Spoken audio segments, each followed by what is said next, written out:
মৰমৰ ছাত্ৰ-ছাত্ৰীসকল সকলোকে মোৰ অন্য এটি ভিডিঅ'লৈ পুনৰবাৰ স্বাগতম জনাইছোঁ। আজিৰ বিষয়বস্তু হৈছে ষষ্ঠ শ্ৰেণীৰ ইংৰাজী পাঠ্যপুথি lesson number 7 the mountain and the squirrel শীৰ্ষক পাঠটিৰ অসমীয়া অনুবাদ। এইখিনিতে মই আৰু এটা অনুৰোধ কৰিব খুজিছোঁ যে তোমালোকে যদি মোৰ চেনেলটো নতুনকৈ আহিছা তেন্তে ছাবস্ক্ৰাইব কৰি ল'বা, কিয়নো ইয়াতে মই তোমালোকৰ সহায়ক হোৱাকৈ বিভিন্ন পাঠৰ প্ৰশ্নোত্তৰসমূহ আৰু পাঠদানৰ ভিডিঅ'সমূহ দিওঁ। এতিয়া আমি পাঠটো চাওঁ আহাচোন। পাঠৰ নাম the mountain and the squirrel. Mountain মানে হৈছে পৰ্বত আৰু স্কুৱেৰেল মানে হৈছে কেৰ্কেটুৱা। কেৰ্কেটুৱা আৰু পৰ্বতৰ মাজত কথোপকথন হৈছে, তাৰ মাজতে পাঠটি দিছে।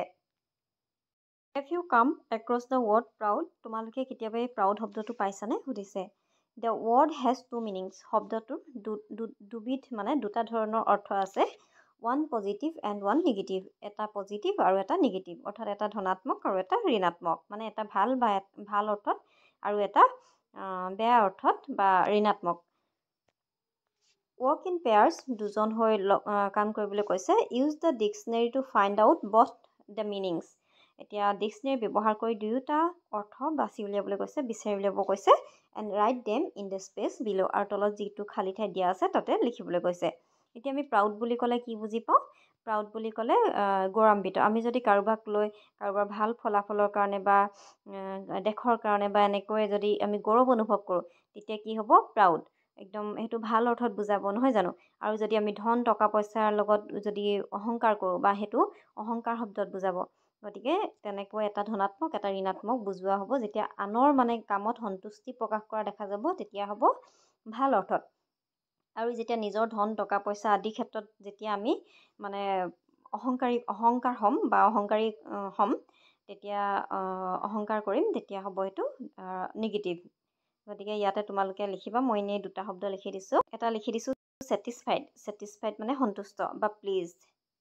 কাৰোবাৰ যেতিয়া ভাল কামত আমি যেতিয়া ছেটিছফাই হওঁ তেতিয়া এইটো প্ৰাউডটো তেতিয়া এইটো ভাল অৰ্থত ধনাত্মকত হ'ব পজিটিভ, আৰু এইটো হ'ব এৰগেণ্ট অৰ্থাৎ এইটো নিগেটিভ। গতিকে now think and tell which meaning A or B is the opposite of the following words. এতিয়া তলত যে দুটা শব্দ দিয়া আছে, হাম্বুল আৰু মডেষ্ট, এই শব্দকেইটা যে দিয়া আছে, এতিয়া কোনটোৰ অপজিট সুধিছে, কোনটো শব্দৰ অপজিট। গতিকে এইটো কোনটো শব্দৰ অপজিট হ'ব? বিটোৰ, এৰগেণ্ট। এৰগেণ্টৰ অপজিট হ'ব হাম্বুল বা modest. Discuss with your partner whether we should be proud or humble. আৰু তোমালোকে তোমালোকৰ পাৰ্টনাৰৰ লগত, বন্ধুৰ লগত আলোচনা কৰা যে আমি অহংকাৰী হ'ব লাগে নে হাম্বল হ'ব লাগে, বা নম্ৰ বা ভদ্ৰ হ'ব লাগে বা হাম্বল হ'ব লাগে।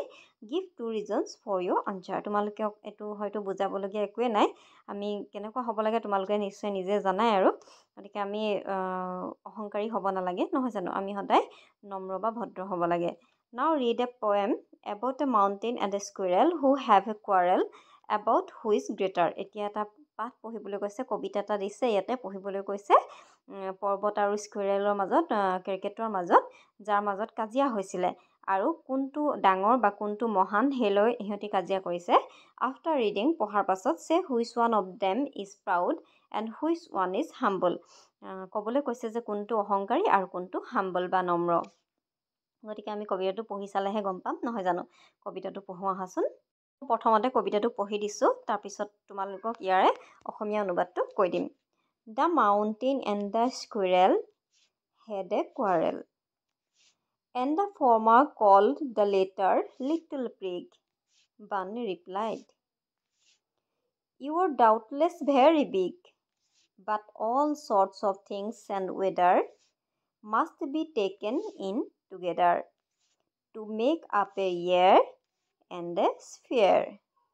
And I think it no disgrace to occupy my place. If I am not so large as you are not so small as I, and not half so spry, I'll not deny you make a very pretty squirrel track. Talents differ, all is well and wisely put. If I cannot carry forest on my back, neither can you crack a nut." কবি Ralph Waldo Emerson. গতিকে আমি কবিতাটো এতিয়া কিনো বুজাব বিচাৰিছে অসমীয়াত চাওঁ আহা।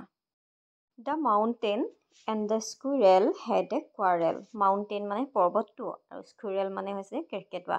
পৰ্বতটো আৰু কেৰ্কেটুৱাটোৰ মাজত এখন কাজিয়া হৈছিল।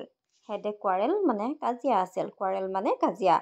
And the former call the latter little prig. আৰু ফৰ্মাৰ মানে আগত থকাজনে, অৰ্থাৎ মাউণ্টেইনটোৱে মানে পৰ্বতটোৱে পিছৰটোক অৰ্থাৎ স্কুইৰেলটোক কি বুলি কৈছিল? লিটল প্ৰিগ বুলি কৈছিল। লিটল প্ৰিগ মানে হৈছে প্ৰিগ শব্দটো মানে অলপ অভিমানী টাইপত বুজাইছে আৰু অহংকাৰী টাইপত বুজাইছে। তাক মানে জোকোৱা টাইপত মানে তাচিল্য কৰি কৈছে যে লিটল প্ৰিগ মানে সৰু, মানে অভিমানী বা তেনেকুৱা অৰ্থত বুজাইছে। বান ৰিপ্লাইড, বানে উত্তৰ দিছিল। বান মানে ইয়াত কেৰ্কেটুৱাটোক বুজাইছে। You are doubtless very big. নিঃসন্দেহে তুমি খুবেই ডাঙৰ। ডাউটলেছ মানে সন্দেহ নাই, অৰ্থাৎ নিঃসন্দেহে তুমি বহুত ডাঙৰ। বাট all sorts of things and weather must be taken in together to make up a year and a sphere. কিন্তু সকলো ধৰণৰ বস্তু আৰু বতৰ সকলোকে লগ লগাইহে এটা বছৰ তৈয়াৰ কৰা হয় বা এটা বছৰ গঠন হয় আৰু এই পৃথিৱীখন গঠন হৈছে বা গ্ৰহটো গঠিত হৈছে। গতিকে তুমি একো কৰিব পৰা নাই, কৈছে যে অকল তোমাক লৈ পৃথিৱীখন মানে গঠন হোৱা নাই, সকলো ধৰণৰ সকলো বতৰ আৰু সকলো বস্তু লগ লাগিহে পৃথিৱীখন গঠন হৈছে বা গ্ৰহটো গঠন হৈছে বা বছৰ এটা সৃষ্টি হৈছে। সেইবুলি কেৰ্কেটুৱাটোৱে মাউণ্টেইনটোক কৈছে। এণ্ড আই থিংক ইট ন' ডিছগ্ৰেছ। আৰু মই ভাবোঁ যে এইটো কোনো অপমানজনক কথা নহয়। ডিছগ্ৰেছ মানে অপমানজনক। To occupy my place. Occupy মানে দখল কৰা, মোৰ স্থান দখল কৰাটো। If I am not so' large as you. যদিও মই তোমাৰ সমান ডাঙৰ নহয়। You are not so' small as I. আৰু তুমি মোৰ সমান সৰু নহয়। And not half so' spry. আৰু তুমি মোৰ সমান এক্টিভো নহয়। অৰ্থাৎ এক্টিভ মানে স্প্ৰাই মানে ইয়াত এক্টিভ বুজাইছে, এক্টিভ মানে লৰচৰ কৰিব পৰাটোকে ইয়াত হয়তো বুজাইছে। মাউণ্টেইনটোৱে পৰ্বতটো যিহেতু একেঠাইতে ৰৈ থাকে, কিন্তু স্কুইৰেলটো কি কৰিব পাৰে? ইঠাইৰ পৰা সিঠাইলৈ অহা যোৱা কৰিব পাৰে, মেলিব পাৰে। গতিকে তুমি মোৰ দৰে নহয় বুলি কৈছে। I will not deny you make a very pretty squirrel track. আৰু মই অস্বীকাৰ নকৰোঁ যে তুমি এটা বহুত ধুনীয়া কেৰ্কেটুৱা অহা যোৱা কৰা ৰাস্তা বনাইছা। Talents differ. সকলোৰে প্ৰতিভাবোৰ বেলেগ বেলেগ। All is well. সকলোৱে ভাল। And wisely put. আৰু সকলোৰে মানে জ্ঞানী। If I cannot carry forest on my back. যদিও মই মোৰ পিঠিত এখন হাবি বা অৰণ্য সৃষ্টি কৰিব নোৱাৰোঁ। নেইডাৰ কেন ইউ ক্ৰেক এ নাট। আৰু তুমিও কিন্তু এটা নাট মানে বাদাম জাতীয় বা নাৰিকল জাতীয় এনেকুৱা ধৰণৰ বস্তু তুমিও কিন্তু ফালিব নোৱাৰা বা ক্ৰেক কৰিব নোৱাৰা বা ভাঙিব নোৱাৰা। ৰাল্ফ ৱাল্ডো এমাৰছনে কবিতাটো লিখিছিল। অৰ্থাৎ এই কবিতাটোৰ জৰিয়তে কি ক'ব খুজিছে মানে যে আমাৰ সকলোৰে প্ৰতিভাবোৰ বেলেগ বেলেগ। তোমাৰ ভাগত কিবা এটা থাকিব পাৰে, তুমি কিবা এটাত হয়তো আগবঢ়া হ'ব পাৰা বা বেলেগ এটা কামত ভাল হ'ব পাৰে। অৰ্থাৎ কোনোবা যদি পঢ়িব নোৱাৰিলে বুলি তেওঁক আমি মানে তল কৰি দিব নালাগে বা তেওঁক আমি তাচিল্য কৰিব নালাগে, কিয়নো তেওঁ বেলেগ এটা কামত হয়তো আৰ্ট কৰাত বা খেলা ধূলাত তেওঁ পাৰ্গত হ'বও পাৰে। গতিকে আমি ক'ব নোৱাৰোঁ ন আমাৰ কাৰ মাজত কি প্ৰতিভা লুকাই আছে। গতিকে আমি কোনেও কাকো হহাটো উচিত নহয়। সেইটোকে বুজাবৰ কাৰণে মানে এই কবিতাটো ধুনীয়া এটা কবিতা। গতিকে তোমালোকেও তোমালোকৰ ক্লাছৰুমত থকা ল'ৰা ছোৱালীবোৰক ইটোৱে কিবা এটা নোৱাৰিলে বুলি বা তেনেধৰণে ইজনে সিজনক নাহাঁহিবা দেই। গতিকে মৰমৰ ছাত্ৰ ছাত্ৰীসকল, কবিতাটো ইমানতে শেষ হৈছে। পৰৱৰ্তী প্ৰশ্নোত্তৰৰ কাৰণে এইটো পাঠৰে প্ৰশ্নোত্তৰবোৰ মই ইয়াৰ পিছৰ ভিডিঅ'তে হয়তো দিম। গতিকে তোমালোকে মোৰ চেনেলটো ছাবস্ক্ৰাইব কৰি ল'বা। Thank U.